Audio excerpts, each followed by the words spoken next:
The hill is steep and tangled, and nobody goes up there without a reason. It's scrub brush and loose rock and the kind of heat that sits on you. So when a bird hunter named Paulo Cordero Azevedo dos Santos picked his way through that terrain on the afternoon of August 18th, 1966, and came across two men laying side by side in a small clearing, his first instinct probably wasn't alarm. Maybe they were resting. Maybe they were sleeping off something. They were dressed for a business meeting. Formal suits, matching raincoats, laid out flat on their backs on a bed of cut leaves. Paulo looked. He moved on. 2 days later, an 18-year-old followed a smell to the same clearing. What the police found when they finally reached those two men on Vintém Hill in Niterói, Brazil, was a scene that had been picked apart by investigators, journalists, and researchers for nearly 60 years, and nobody has ever fully explained it. Over the eyes of both men, placed there deliberately, intentionally, were crude shields cut from sheets of lead. This is Still Unexplained, brief explorations of unsolved mysteries. My name is Mark. Brazil in 1966 is worth spending a moment on, because it shapes everything that follows. The country was 3 years into a military dictatorship that had taken power in a coup in 1964. Public life had a particular texture to it. There were things you didn't say openly. Networks that formed underground. Communities of shared belief that operated in quiet, coded ways. And layered on top of the political reality was something older and stranger. Brazil had, and still has, one of the most spiritually centric cultures on earth.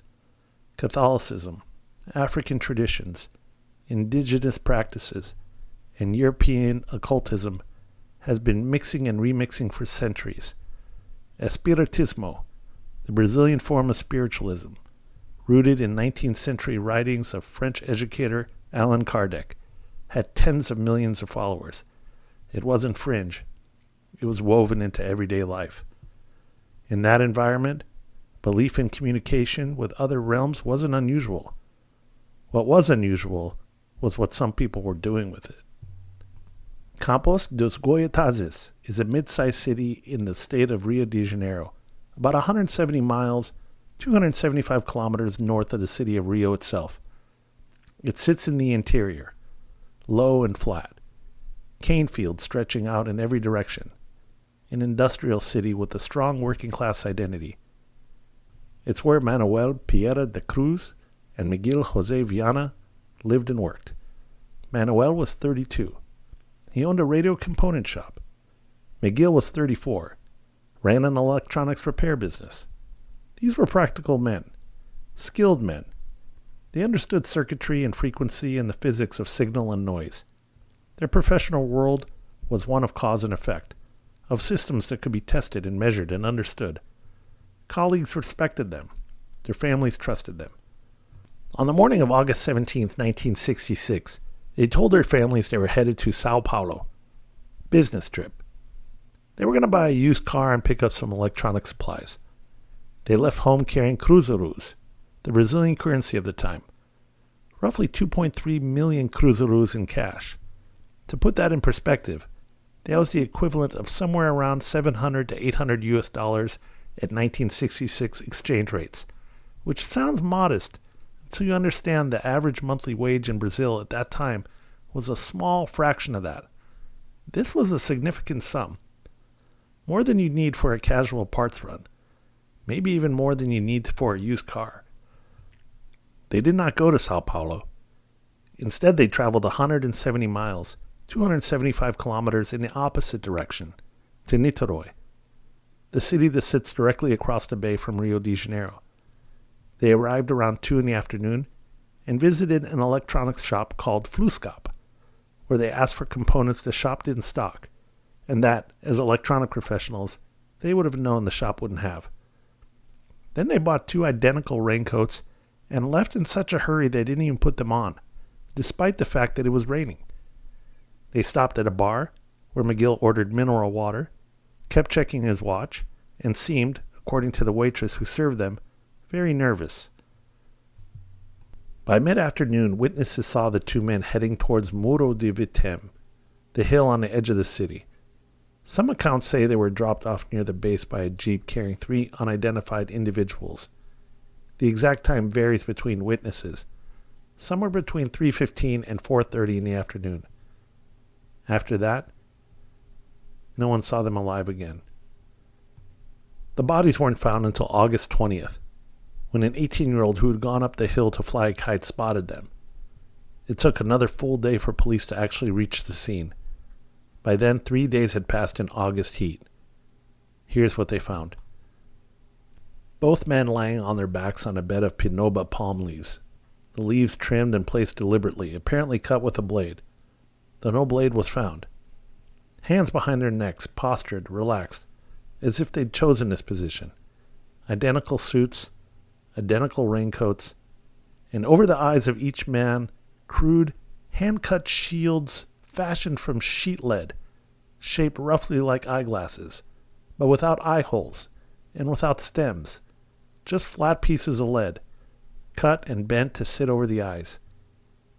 No visible injuries, no signs of struggle, clothing undisturbed, and strangely, the local wildlife had left the bodies alone. In that heat, in that terrain, that was unusual. What they did find in a pocket was a small notebook, in McGill's handwriting, a set of instructions. 16:30, be at the specified location. 18:30, ingest capsules.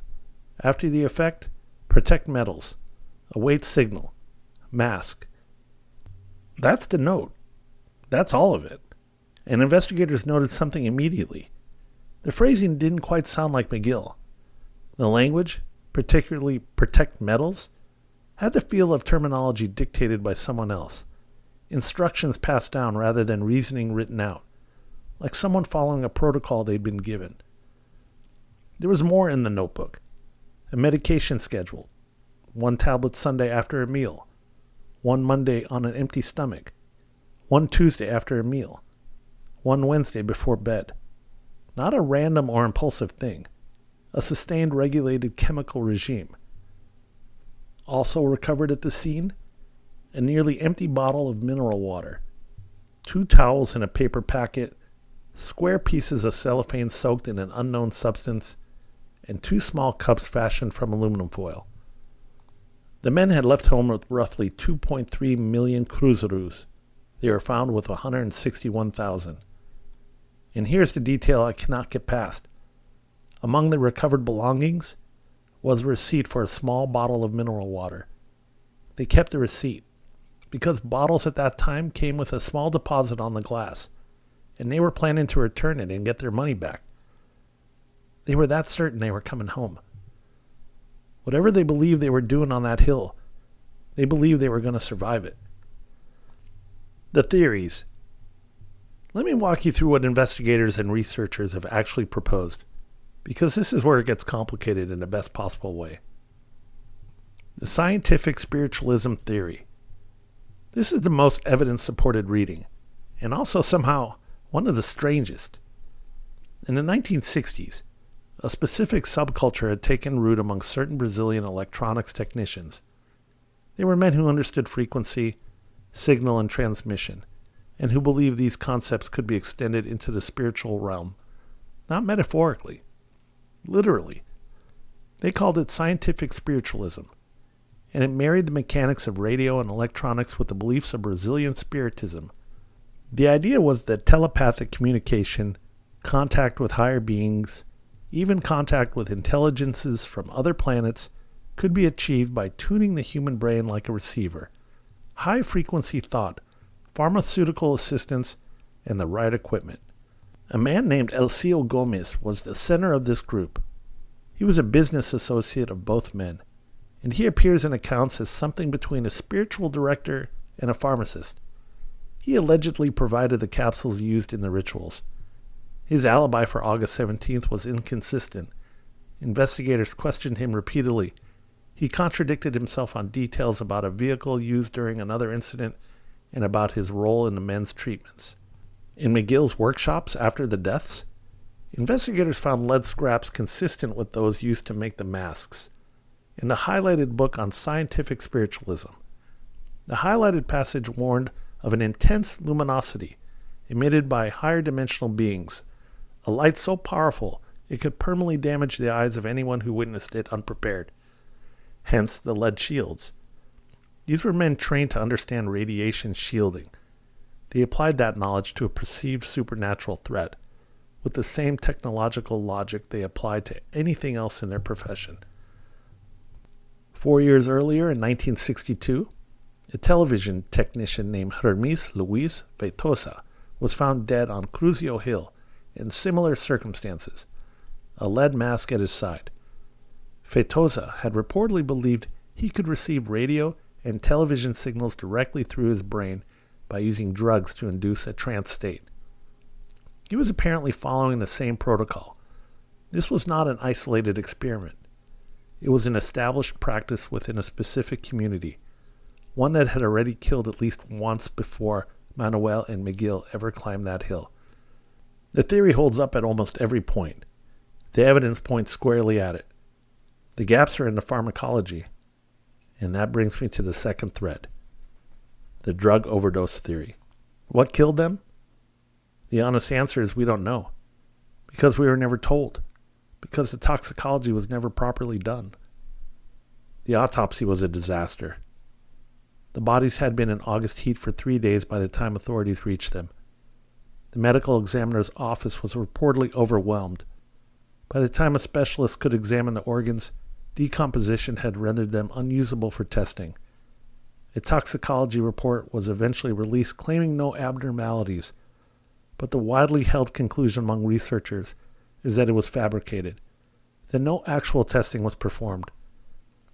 Adding to this, the original pathologist assigned to the case, Sebastião Falicé, reportedly had his name removed from the final report and replaced with another doctor's name, which strongly suggests he refused to sign something he couldn't stand behind.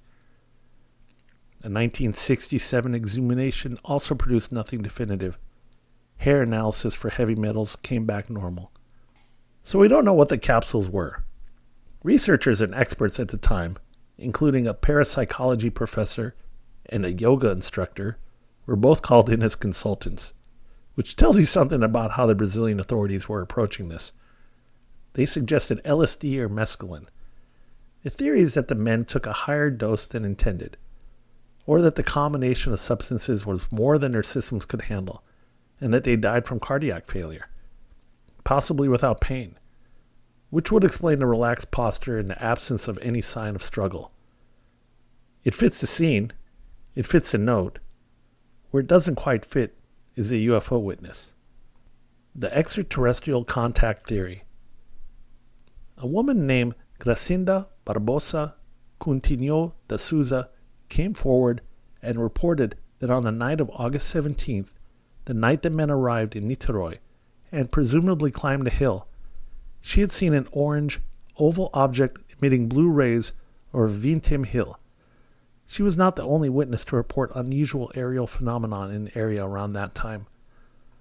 This connects to something that had happened roughly 2 months earlier. In June 1966, at Atofana Beach, a massive, unexplained explosion occurred over the sea. Witnesses reported a luminous object. On the night before the explosion, the Brazilian Navy intercepted signals between 3 unregistered amateur radio stations, and Miguel and Manuel were reportedly present at Atofana Beach for that event.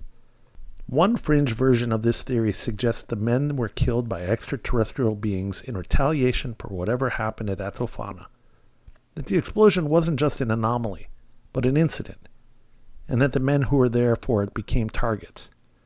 It's the darkest reading of the case, and the least supported by physical evidence.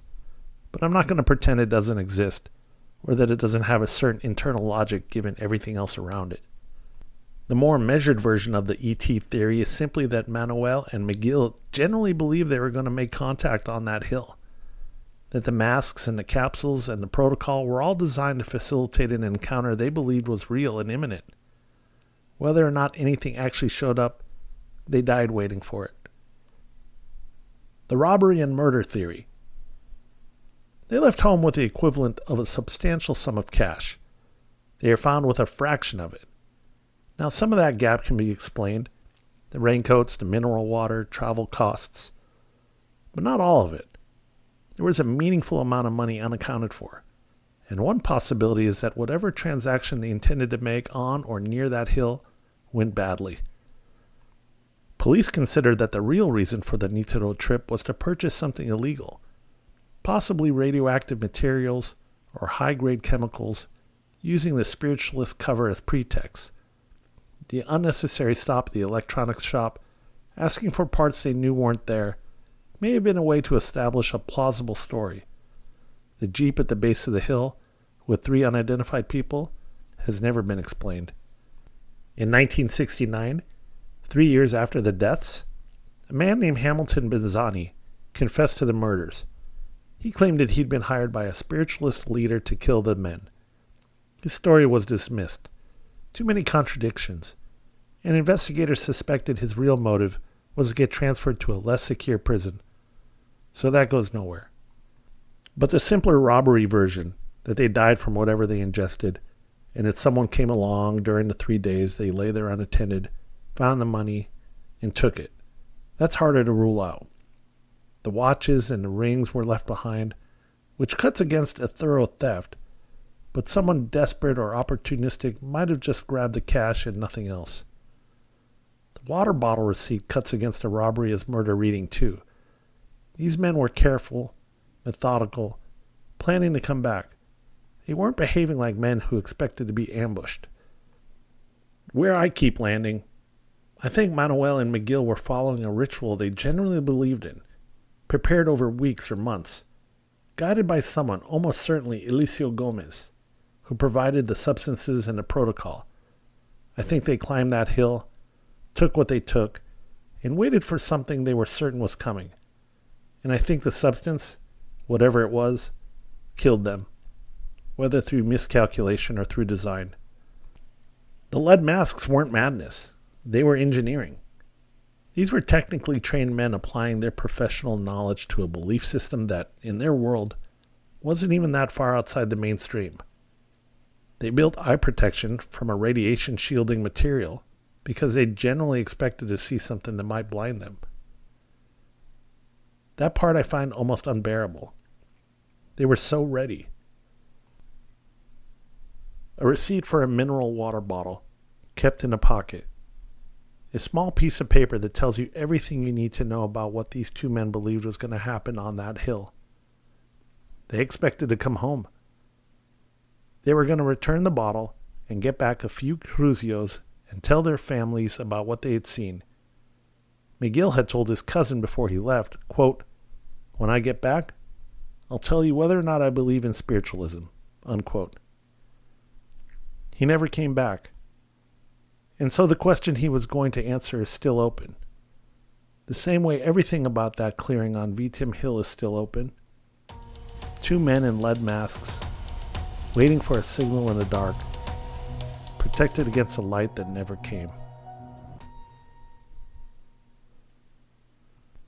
Still Unexplained is created and hosted by me, Mark Evanoff. You can find the show and episode previews at www.stillunexplained.com. Please follow wherever you listen, leave a rating or review, and share it with someone who'd appreciate it. I'll see you next time. Thanks for listening.